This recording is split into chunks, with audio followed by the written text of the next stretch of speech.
Hello, and welcome to this video tutorial for problems 3 through 5.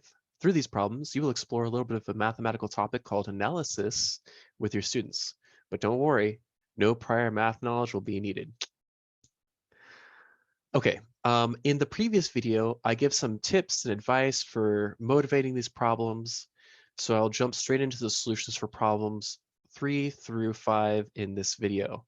And I'm going to talk a little bit more about how maybe you might lead your students into some of the insights that the question's asking for.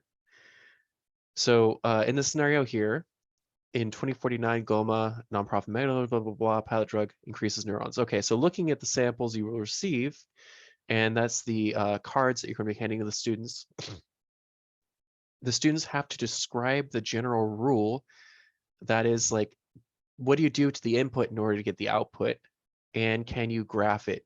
And there are a number of different ways that you might want to approach this. For example, you might want to encourage your students, well, since we're pharmaceutical clinicians, or since we're research scientists, or since we're doctors, or whatever motivation you want to give your students, say, well, we want to keep track of our data. And if this is something you're more comfortable with, you could say, well, maybe we should write down the data in tables and see if we can notice some sort of pattern between the input and the output. So for example, you might want to have your students, like when you give them the data for a given trial, say, okay, well, patients with 192 million neurons before taking the pill or this medication now have 642 neurons afterwards. Let's write that down.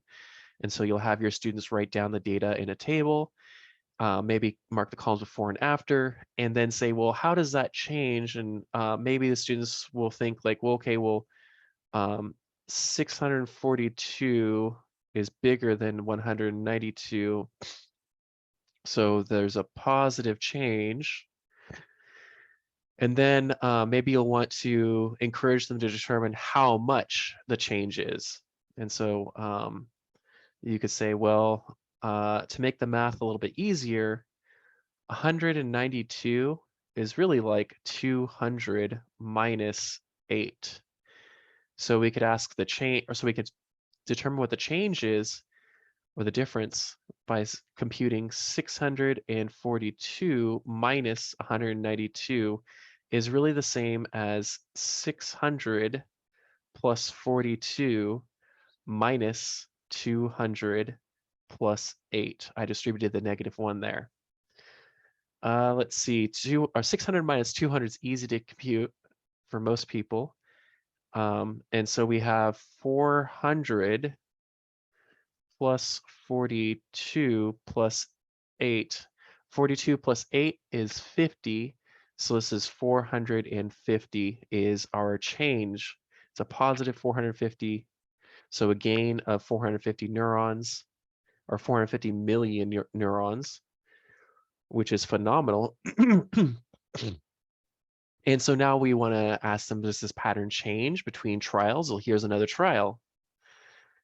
And they get the data and they're like, okay, well, that looks like a positive change. And they do some arithmetic and find that that is a change, a positive change of 450 million neurons, and so on. You can have them complete the table and see if the change differs between different trials. Or you may want to approach this by using a graph first, by plotting data points on a graph like so. On the right here, we have, whenever you draw a graph, you want to make sure that you emphasize that you want to label your horizontal axis and your vertical axis, and maybe keep track of the units that you're counting in. So this isn't 80, it's 80 million neurons here. Let's see, what else? And then you want to have your students keep track of the data in a plot like this. And this is helpful for people who might have like more of a visual approach to mathematics.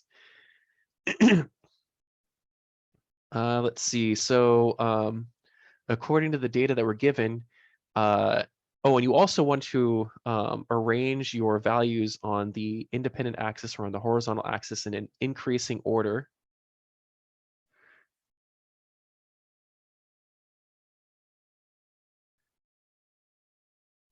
And being able to sort your inputs or your befores in an increasing order will also be helpful in the future questions, future problems that you're going to be addressing with your students. So let's go ahead and plot the data points. So if I started off with 80 neurons, and after all the trials I looked and I saw the third one says that I walked out with 530 million neurons. Let's see, 530 is right here. 192 neurons before results in 624 after. It's here. 225 is 675, and so on. You could then, after your students plot the data points, you could say, well, let's see if maybe we can notice some sort of trend, and maybe you start off with a line through all these points, and you might notice or might be able to notice if you draw your graph correctly that there should be, in fact, a minimum value. You can kind of project like, oh, if I started with 0 neurons, whoops, this is not what I wanted. Oh boy, professional YouTube video or YouTuber here. All right, let's see. So as you plot more and more data points, you can see that the relationship roughly is the neurons in or the neurons out is roughly 450 more neurons than before. And you can see at the slope of this graph, or the slope of the trend line is about 1, but you can see that there's a little bit of space in the y-intercept here so that you can see that like it starts off with some value. Whichever method is more comfortable for you, or whichever method you think your students might be able to recognize the pattern that's going on here. Okay, so those are 2 approaches for problem 3. And hopefully, after plotting several rows in this table, your students will notice that the change doesn't vary between trials. It's a constant plus 450 neurons. Or maybe this graph, they can figure out a relationship using a trend line. Okay, let's look at problem 4. It says after Une and, or so a year later, 2 other drug companies release pilot drugs, and we're going to look at the trials for those drugs and find general rules, graph them, and compare the 3 drugs. And then we're going to answer the question, which is the absolute best, or does it depend? Okay, so there's a lot more data involved here, and you're going to want to have your students maybe try the same approach for problem 4 as they did for 3 to try and figure out what the general rule for Une is and what the general rule for ZimLab is by keeping track of the data. And so here we see that if we just have the students plot or write down the data in tables, we see that they might be tempted to believe that it's simply you add 450 million neurons by taking this drug. But then hopefully in subsequent rows, they see, oh, wait, the change is different. It depends on how many neurons you started with. It's not a constant change. Ask them, is this helpful for determining what the rule might be? What do we learn by calculating the difference this way? What about ZimLab? Is it the same? Is it different? Invite them to think critically about the technique that they're employing, whether it's helpful or what information they might be able to glean from it. For example, you could say, well, notice that these 2 rows are not the same, so we know that it's not the same rule as it was for ZimLab with a different constant. Something else is happening here. What do you think it is? And then after a while, I can say, well, another way we could examine the previous graph is we could ask how far up we go per movement to the right, or a slope, and that's rise over run. Since your students are in junior high, they may be familiar with rise over run, and this may not have occurred to them as like a first means of determining the behavior or the secret rule of these functions. And so now you can say, okay, well, let's go ahead and order the before column of our table and the after column of our table, and then let's start computing rise over run or slope. And so for those of you who has maybe been a while, how we compute rise is we take the difference between two consecutive rows in the after column. So 600 minus 366 is a positive 234. We're going to do the same thing for the before values to get the run. So 150 minus 33 is 117. And now, in order to get rise, or to get the slope, we compute rise divided by run. This is rise over run. And it just so happens that 2 times 117 is 234, and so our slope is 2. Now have them compare with the next pair of after values, next pair of before values. Do the same computation, and they'll find that there's an invariant value, and that's the slope or the rise over run between different trials. It's a constant 2. Now have them compute the same rise over run, the same slope for which was the ZimLab? Yeah, ZimLab.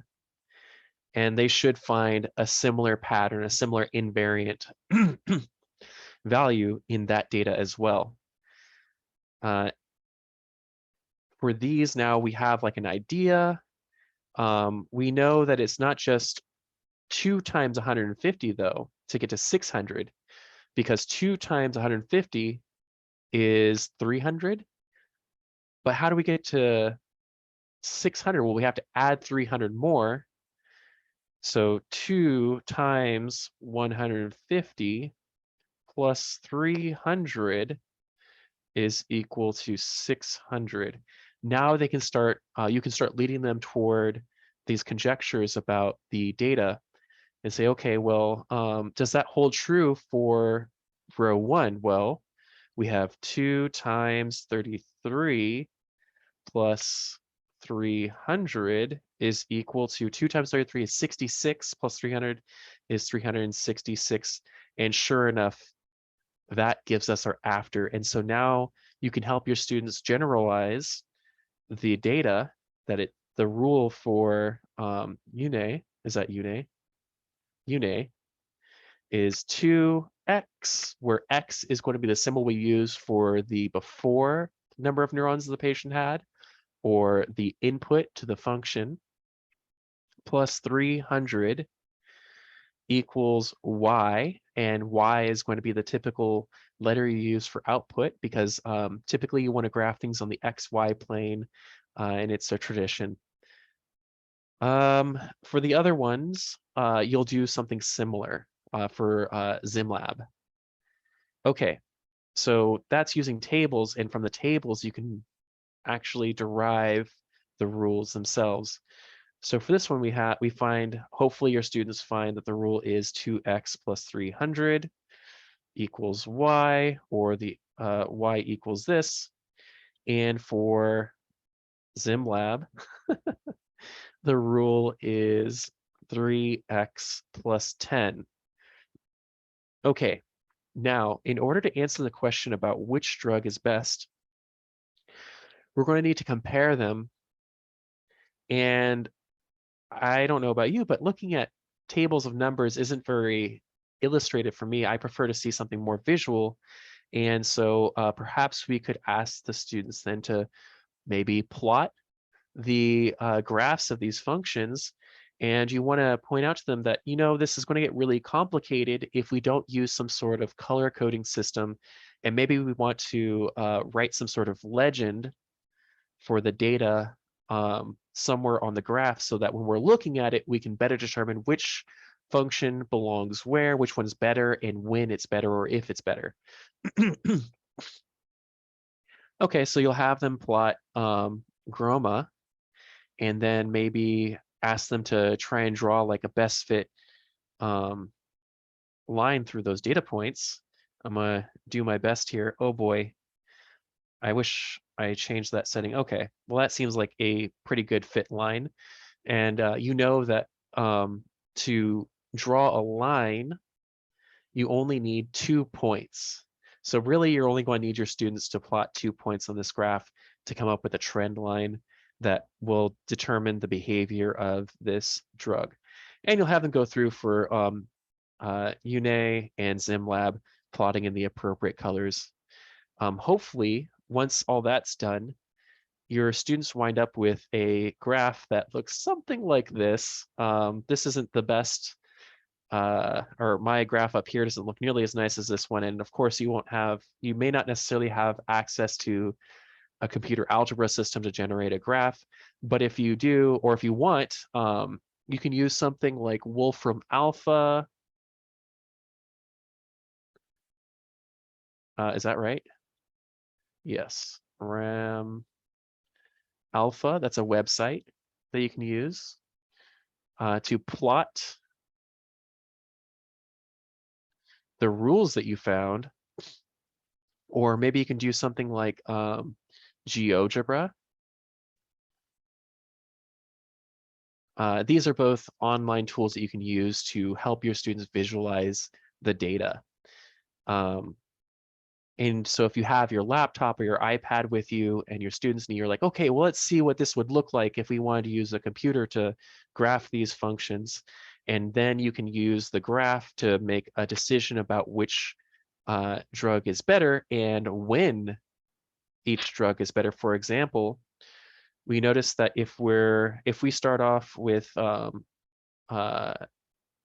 if we're in critical condition from this this drug or this illness, then let's see what's going to show up well here. Let's try this one. If you're in this region, then which drug do you want to take? You want to take whichever drug this line corresponds to. But if you're in this region here, oh, that doesn't show up very well at all. If you're in this region here, maybe you want to take the drug that corresponds to this salmon colored line. And if you're in this region, well, I use red again. Actually, if you're in this region at all, if you don't have critical or severe disease, then maybe you want to use the drug that corresponds with this line here. This one's going to give you the most improvement. And so help your students with this sort of thing to use the graphs that you've generated, the tables that you've generated in order to make this decision, and to reason about which drug is better and why, and perhaps when. It depends. Okay, that's it for problems 3 and 4. Let's talk about problem 5 for a moment here. So now you're talking about composition of functions, and you want to try to lead your students into various insights about this. One way to do that is using tables. So for example, you could have them choose 1 or 2, or I'm sorry, choose 2 or 3 different drugs to use. Say, for example, they want to use ZoomLab. Oh boy, I can't draw.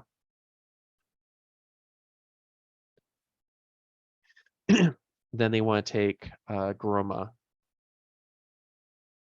or they want to investigate using these two drugs, one right after the other. And so you'll want to have them get like an input, like for example, now that we have the general rule, we have a model for the drug interaction. You can choose different inputs, like say, for example, 50, like the example that we have in the slides, or maybe 25, and apply the rule of ZimLab, and then write down the value you get here, and compute and then take that value as your new input into Groma, and then get the final result and put that here. Okay, yeah. Okay, so you're probably wondering, like, what do I actually do? How do I do that? So for an example, if we have an input of 50 and we want to go into Zuma first, then what we do is we have 50 into 3x plus 10 is equal to what? So this is 3 times 50 plus 10. 3 times 50 is 150. 150 plus 10 is equal to 160. Also notice how I've been breaking up the arithmetic into discrete steps. Like for example, I will do this multiplication first, and I'll write down the result of that. And I'll bring this plus 10 over here. I don't try to do it all at the same time. It's important to do things one step at a time with your students, especially if they're struggling, or if they seem like they're not following what you're doing, or they're curious as to how this number appeared when you put in 50. It's always helpful to do this thing one step at a time, and to try to break up the arithmetic into smaller, easier to manage parts as well. Like I was doing for problem 3. I probably should have explained why you might want to write one number as 192 as 200 minus 8, and I was trying to do that for you, to break it up into easier pieces to manage and do the arithmetic one step at a time. That might be helpful for your students as well. Okay, now that we have the new value of 160, we're going to plug that into Groma. And Groma's rule, remember, was x plus 450. So now we have 160 for step 2. 160, we're going to plug that into Groma, which is x plus 450 is equal to 160 plus 450, which is really like 100 plus 400 plus 60 plus 50, which is equal to 500 plus, what's 60 plus 5? It's 65. 65. And this is easy. It's 565 million neurons gained by taking ZoomLab and then Groma. Have your students experiment with various compositions of these 2 functions or 3 functions, or have them predict what your models say about taking consecutive drugs. Okay. I think that should about cover it. This is really neat. I love analysis type stuff. So this has been really fun for me. I hope that you guys have enjoyed playing with this little puzzle here, solving these problems and guiding your students through them. I'm sure the students will love them on Wednesday. I'm really looking forward to exploring this with you. Okay, that's it for now. Hasta luego.